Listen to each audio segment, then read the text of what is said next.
شروع اللہ کے نام سے جو بڑا مہربان نہایت رحم والا ہے۔ یہ لوگ کس چیز کی نسبت پوچھتے ہیں؟ کیا بڑی خبر کی نسبت جس میں یہ اختلاف کر رہے ہیں؟ دیکھو یہ انقریب جان لیں گے، پھر دیکھو یہ انقریب جان لیں گے۔ کیا ہم نے زمین کو بچھونا نہیں بنایا اور پہاڑوں کو اس کی میخیں نہیں ٹھہرایا؟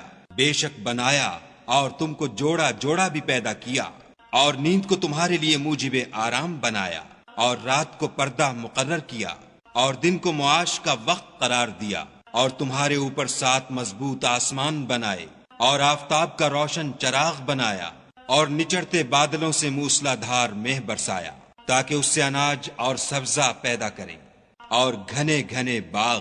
بے شک فیصلے کا دن مقرر ہے، جس دن سور پھونکا جائے گا تو تم لوگ غٹ کے غٹ موجود ہوگے، اور آسمان کھولا جائے گا تو اس میں دروازے ہو جائیں گے، اور پہاڑ چلائے جائیں گے تو وہ ریت ہو کر رہ جائیں گے۔ بے شک دوزخ گھات میں ہے، یعنی سرکشوں کا وہی ٹھکانہ ہے، اس میں وہ مدتوں پڑے رہیں گے۔ وہاں نہ ٹھنڈک کا مزہ چکھیں گے، نہ کچھ پینا نصیب ہوگا مگر گرم پانی اور بہتی پیپ۔ یہ بدلہ ہے پورا پورا۔ یہ لوگ حساب آخرت کی امید ہی نہیں رکھتے تھے، اور ہماری آیتوں کو جھوٹ سمجھ کر جھٹلاتے رہتے تھے، اور ہم نے ہر چیز کو لکھ کر ضبط کر رکھا ہے۔ سو اب مزہ چکھو، ہم تم پر عذاب ہی بڑھاتے جائیں گے۔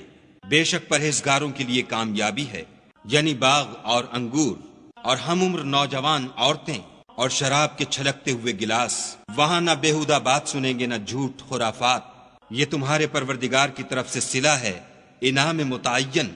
وہ جو آسمانوں اور زمین اور جو ان دونوں میں ہے سب کا مالک ہے، بڑا مہربان، کسی کو اس سے بات کرنے کا یارہ نہ ہوگا۔ جس دن روح الامین اور فرشتے صف باندھ کر کھڑے ہوں گے تو کوئی بول نہ سکے گا مگر جس کو خدائے رحمان اجازت بخشے اور اس نے بات بھی درست کہی ہو۔ یہ دن برحق ہے، بس جو شخص چاہے اپنے پروردگار کے پاس ٹھکانہ بنا لے۔